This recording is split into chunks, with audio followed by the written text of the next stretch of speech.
ஓஹோ! உன் பொண்டாட்டிகிட்ட இன்னும் உண்மைய சொல்லலையா? என்ன காவேரி உனக்கு இன்னும் உண்மை தெரியாதா? அப்படின்னு ராகவ் அப்படின்னு முகத்தெல்லாம் அடி வாங்கி வீங்கி அப்படி ஒரு கேள்வி கேட்க, டேய் பேசாம இருடா அப்படின்னு இந்த பக்கம் விஜய் கத்திக்கிட்டு இருக்க. இந்த ப்ரெடிக்ஷனோட ஆரம்பத்துல தான் பார்த்தீங்க அப்படின்னா இப்ப அன்பு குடுகுடுன்னு ஓடி சொல்றாரு.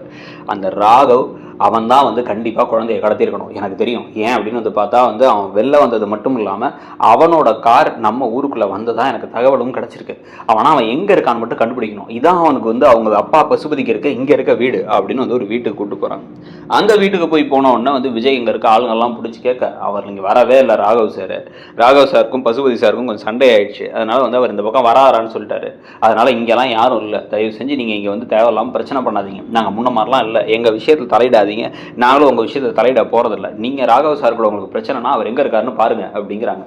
உடனே இந்த பக்கம் காவேரி வேற பாவமா விஜய் கிட்ட திரும்பி, என்ன பிரச்சனை, எதுவும் பிரச்சனையா, யாருக்கும் உங்களுக்கும் இன்னொருத்தவங்களுக்கும் சண்டையா, அதனாலதான் அப்படி குழந்தைய கடத்திட்டு போயிருக்காங்களா, என்ன நடக்குதுங்க, எனக்கு ஒண்ணுமே புரியல, நான் வேற தப்பு பண்ணிட்டேன், அவளை என் கூட கூட்டு போயிருந்திருக்கணும் அம்முவை அப்படின்னு சொல்லும் பொழுது, எல்லாமே இவளாலதான் பிரச்சனை, ஆனா இவளே என்னன்னு கேட்கறா அப்படின்னு அன்பு முணுமுணுக்க. உடனே இவங்க திரும்பி என்னது என்னது அப்படின்னு திரும்பினோடனே, சித்தப்பா பேசாம இருங்க சித்தப்பா, எதுவும் தேவையில்லாம பேசாதீங்கிறாங்க. ஆனா இன்னைக்கே காவேரியுடைய மூளையே கலங்கி போற மாதிரி ஒரு உண்மை ஒண்ணு அவங்களுக்கு தெரிய போகுது அப்படிங்கிறது இவங்க யாருக்கும் தெரியல. உடனே டக்குன்னு இப்போ பாத்தீங்க அப்படின்னா இப்ப அன்பு என்ன சொல்றாரு, நமக்கு அந்த போலீஸ்ல தெரிஞ்ச ஒருத்தர் இருக்காரு இங்க கண்ட்ரோல் ரூம்ல, அவர்கிட்ட பேசி அந்த சிசிடிவி ஃபுட்டேஜை வச்சு அவன் எங்க போனான்னு ட்ராக் பண்ண சொல்லலாம் அப்படிங்கிறாங்க. ஆனால் அவன் நம்பர் நல்ல ஞாபகத்தில் இருக்கு எனக்கு அப்படின்னு சொல்லிட்டு அவரும் காரில் ஏறி அவங்களுக்கு கால் பண்ணி பேசிக்கிட்டே வர, இந்த பக்கம் விஜயும் வேகமாக அவசர அவசரமாக காரை ஓட்டிகிட்டு இருக்காரு. நடுவில் காவேரி உட்காந்துருக்கும் பொழுது அவங்களுக்கு ஒரு மாதிரி குழப்பமா இருக்கு. என்னது ராகவ் பசுபதி இந்த பேரெல்லாம் கேட்ட மாதிரி இருக்கே அப்படின்னு எல்லாத்தையும் யோசிச்சுட்டு இருக்கும் போது தான் டக்குன்னு அவங்களுக்கு இது, நீங்க பேசிக்கிட்டு இருக்க ராகவ் பசுபதி பையன் ராகவ்னா பசுபதி கொடைக்கானல் பசுபதியா, அவர் எப்படி உங்களுக்கு தெரியும், அந்த ஆளுக்கும் எங்க அவர் எங்க அப்பாவோட ஃப்ரெண்ட் ஆச்சு, அந்த ஆளு எங்க அப்பாவை ஏமாத்ததுனாலதான் இவ்வளவு பிரச்சனையும் ஆச்சு, உங்களுக்கு எப்படி தெரியும் அப்படின்னு கேட்க, இல்ல இது வேற ஒரு பிசினஸ் விஷயம் காவேரி மிஸ், வேற எதுவும் இல்லை ஒன்றும் இல்லை அப்படின்னு சொல்லி விஜய் பேசிக்கிட்டு இருக்காரு. பேசிக்கிட்டு இருக்கும் போது ஆமா ஆமா ஆமா உங்க அப்பாவோட ஃப்ரெண்டு அதே பசுபதி தான் அப்படின்னு வேற அன்பு சொல்ல, திருப்பி ஒரு மாதிரி குழம்பி போய் நிற்கிறாங்க இப்போ காவேரி. இதுக்கிடையில தான் பாத்தீங்க அப்படின்னா ராகவ் தான் உண்மையிலே கடத்திருக்காரு. ராகவ் பேசஞ்சர் சீட்ல உட்காந்துட்டு பின்னாடி நடுவில் 2 பேர் சேர்ந்து குழந்தைய வாயை பொத்தி கூட்டு போயிட்டு இருக்காங்க. அம்மா அழுதுட்டே இருக்காங்க, எங்க அப்பா அவங்க எல்லாம் சும்மா விட மாட்டாங்க, எங்க அப்பா டென்ஷன் ஆகிறதுக்குள்ள எங்க அப்பா கொண்டு போய் எங்களை விட்டுருங்க அப்படின்னதுக்கு, ஏன் உங்க அப்பா மட்டும் இல்ல உங்க அம்மாவும் சேர்ந்தே வரட்டும், ஆனா 2 பேத்துக்கும் இன்னைக்கே ஒரு முடிவை கட்டுறேன் அப்படின்னு சொல்ல, எனக்கு அம்மாவே இல்லை, எங்க அம்மா எப்போ போயிட்டாங்க அப்படிங்கிறாங்க இவங்க. ஓஹோ ஒன் டைம் பொய் சொல்லிட்டு இருக்காங்களா அப்படின்னு சொல்லிட்டு இவர் சிரிச்சுக்கிட்டே சிரிச்சுட்டு இருக்கும்போது, டே என்னடா சொல்றா அப்படின்னா, இல்ல ஒன்னாதான் இருக்காங்க எல்லாரும், இப்பதான் பர்த்டே எல்லாம் செலிப்ரேட் பண்ணாங்க, நான் வெளில ஒளிஞ்சு போட்டோலாம் எடுத்தோம், அதோ பாருங்க பாஸ் அப்படின்னு காமிக்க. ராகவ் அந்த போட்டோவை பார்க்குறாரு. விஜய் காவேரி எல்லாரும் இருக்கிறதும், காவேரியும் குட்டி காவேரியும் சேர்ந்து தான் கேக் கட் பண்ணதே பார்த்துட்டு எல்லாம் சேர்ந்து பண்ணிட்டு இப்போ இந்த குட்டி சத்தான் வேற நடிக்குதா அப்படின்னு அவர் பேசிக்கிட்டு இருக்காரு.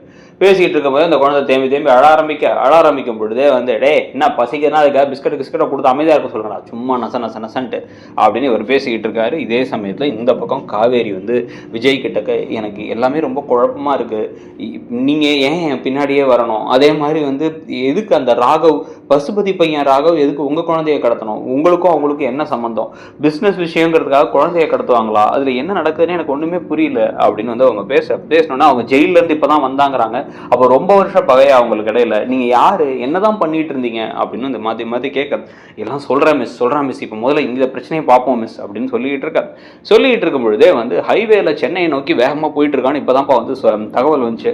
அவங்க ஏதோ அங்க சென்னை கிட்ட இருக்கிற ஏதோ ஒரு இடத்துக்கு போறாங்களாம் அப்படின்னு சொன்ன உடனே அவங்களை ட்ராக் பண்ணிட்டே இருக்க சொல்லுங்க, நம்ம வேகமா போலாம் அப்படின்னு சர்ன்னு போட்டு மிதிச்சு காரை வேகமா ஓட்டிட்டு இருக்காரு இப்ப விஜய்.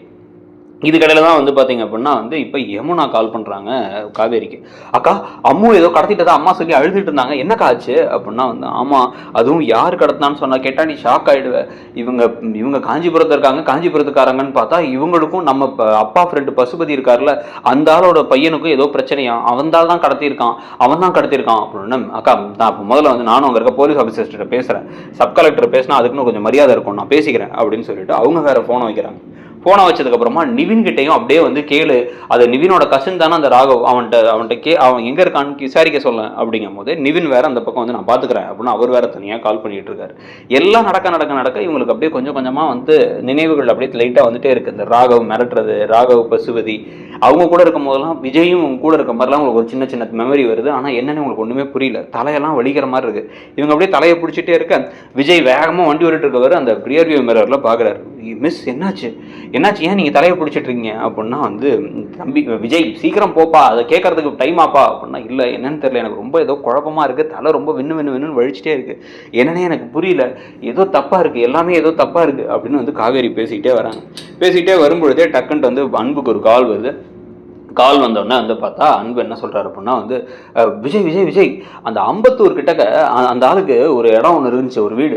அந்த வீட்டு கிட்டக்க அந்த வீட்டு வாசலில் பசுபதியோட வீட்டு வாசலில் அந்த ராகவோட வண்டி போய் நின்று இருக்கு. இப்போ அந்த இடத்துக்கு நின்னதான் வந்து சொல்கிறாங்க, நான் போலீஸ் வேணா அங்கே போக சொல்லிட்டுமா அப்படின்னா வேணாம் வேணாம் வேணாம், ஏதாச்சும் ஒரு பிரச்சனையாகி அவங்க டக்குன்னு உள்ள நுழையும் போது அம்முக்கு ஏதாச்சும் இதாகிடக்கூடாது, நானே பார்த்துக்கிறேன் அந்த பிரச்சனையை அப்படின்னு வந்து சொன்ன உடனே பா அவங்க 4-5 பேர் மேலே இருப்பாங்கப்பா, எத்தனை பேர் இருக்காங்கன்னு தெரில அப்படின்னா எத்தனை பேர் இருந்தாலும் சரி என் பொண்ணை காப்பாற்ற எனக்கு தெரியும் சித்தப்பா, நீங்கள் யார்கிட்ட எதுவும் வேணாம்னு சொல்லுங்க, அந்த இடத்துக்கு நாங்கள் போயிடுறோம், நம்ம போய் இன்ஃபார்ம் பண்ணால் அதுக்கப்புறமா வேணாம் அவங்கள வர சொல்லுங்க அப்படின்னு வேகமாக கிளம்பி போயிடுறாங்க. போயிட்டு நேராக போகும்பொழுதே வந்து விஜய் கிட்ட இறங்குறாருக்கு. அந்த இடத்துக்கிட்ட போயிட்டு விஜய் காரை விட்டு இறங்கணும்னா விஜய் இந்த பொண்ணு அவங்க உள்ளார கூட்டு போய் இவளுக்கு ஏதாவது தெரிஞ்சிட போகுதுப்பா அப்படின்னு வந்து சொன்னோன்னே இல்லைல்ல வேணாம், இவங்க வெளியே இருக்கட்டும், காவேரி கூட நீங்கள் நில்லுங்க, நான் தனியாக போய் பார்த்துக்கிறேன், நான் போய் 10 நிமிஷத்துக்குள்ளார வரல அப்படின்னா நீங்கள் போலீஸுக்கு கால் பண்ணுங்க அப்படின்ட்டு வேகமாக வந்து போகிறார். அவர் அங்கே போய் வாசலில் இருக்கவங்களாம் அடிச்சுட்டு போக உடனே அடிக்கிறதுலாம் இவங்க பார்த்து அப்படியே ஷாக் ஆகிறாங்க. என்ன தலைவலி அதிகமாயிட்டே போகுது. அதிகமாயிட்டே இருக்கும் பொழுதே டக்குன்னு உள்ளார போய் பார்த்தா உள்ளார போய் ஒரே சவுண்டு மாறி மாறி சவுண்டெல்லாம் கேட்குது. 10 நிமிஷம் ஆக போகுது, நம்ம பேசாமல் வந்து 10 நிமிஷத்தை வெளில வரலையே, கால் பண்ணிடலாமே அப்படின்னு சொல்லிட்டு வந்து இப்போ அன்பு ஃபோன் எடுத்தால் உள்ளேருந்து வெளியே வந்து அப்படி இந்த கையை பிடிச்சி திருப்பி 2 கையும் பிடிச்சி முறுக்கிக்கிட்டே வராரு. இப்போ இந்த பக்கம் ராகவை பிடிச்சிட்டு பக்கத்துலேயே வந்து பார்த்தா அழுதுகிட்டே வந்து இந்த குட்டி காவேரி வர, அதை ஒரு கையில் தூக்கிக்கிட்டு இன்னொரு கையில் அவனை தள்ளிக்கிட்டே வெளில வராரு. வெளில விட்டு போலீஸை கூப்பிட சொல்லுங்க சித்தப்பா அப்படின்னு சொல்ல போலீஸ் இப்போ கிளம்பி உடனே போலீஸ்க்கு இவர் இன்ஃபார்ம் பண்ணால் போலீஸ் கிட்டக்க தான் ஆல்ரெடி இருக்காங்க, வந்துட்டு தான் இருக்காங்கப்பா அப்படின்ட்டு வந்து பார்த்தா அவங்க வேகமாக வராங்க. வந்த வேகத்தில் அவன் வந்து வாடாங்க அப்படின்னு சொல்லிட்டு குழந்தைய கடத்துற அப்படின்னு அப்படி பிடிக்க போகும்பொழுதே வந்து என்ன உன் குழந்தைய வந்து பார்த்து அப்படியே தூக்கி வச்சு அழுதுட்டு இருக்க போல, உங்க 2 பேர்த்தையும் விட மாட்டேன், நல்லா எப்பயோ தூக்கி இருக்க வேண்டியது, 2 பேரும் ஒன்னாவே இருக்கீங்களா, அதுவும் ஒரு குழந்தை வேற அப்படின்னு ராகவ் கத்த. 2 பேருமா அப்படின்னு இவங்க முழிக்க, உனக்கு உண்மையே தெரியாதா, இன்னும் தெரியாதா இல்லை தெரியாத மாதிரி நடிக்கிறியா அப்படின்னு நடிச்சா நான் விட்டுருவேன் நினைச்சிட்டு, உன் பிள்ளை தானே, உன் பிள்ளைக்கு உன் பேரே வச்சிருக்கீங்க போல, இது என்ன வித்தியாசமான குடும்பமா இருக்கு, அம்மாவுக்கும் பொண்ணுக்கும் ஒரே பேர் காவேரின்ட்டு அப்படின்னு வந்து கேட்கும்பொழுது ஏன் பொண்ணா அப்படிங்கும் போது இப்படி சும்மா அப்படி ஃபோனை தூக்கி காமிக்கிறாரு. ஃபோனை தூக்கி காமிச்சா வந்து ராகாவோட ஃபோனில் விஜய் அண்ட் காவேரியோட ரிசப்ஷன் ஃபோட்டோ இருக்கு. காவேரிக்கு ஒன்றுமே புரியல, அப்படியே தலையை பிடிச்சிட்டு இருக்காங்க. அது மயங்கி அப்படியே விழுந்ததுக்கு அப்புறமா காவேரின்னு இவர் வந்து பலான் ராகா விட்டு அவனை இழுத்துட்டு போங்க அப்படின்னு சொல்லிட்டு, ஐயோ காவேரிக்கு இந்த மாதிரி திடீர்னு ஃபோர்ஸ் பண்ணி உண்மை தெரிஞ்சா என்ன வேணாலும் ஆகலான்னு சொன்னாங்களே அப்படின்னு ஒரு பதறி போய் நிற்க, இப்போ என்ன நடக்க போகுது அப்படிங்கிற மாதிரி ஒரு ட்விஸ்ட் வருமா. இந்த ப்ரெடிக்ஷனை பற்றி உங்களுடைய கருத்து என்ன அப்படிங்கிறத சொல்லுங்க. அப்படியே வந்து பார்த்தீங்கன்னா அழகே அழகு சீரியலில் சுரேஷும் மதியும் கொஞ்சம் கொஞ்சமாக ஒன்று சேர்ந்துருவாங்களா. இன்னொரு பக்கம் வந்து பார்த்தீங்க அப்படின்னா வந்து சிறகடிக்க ஆசையில் நம்ம சொன்ன மாதிரியே வந்து நேற்றைய ப்ரெடிக்ஷனுக்கு ஏற்ற மாதிரி அந்த தாலியை திருடினதே அந்த ஜோசியக்காரம்மா தான்.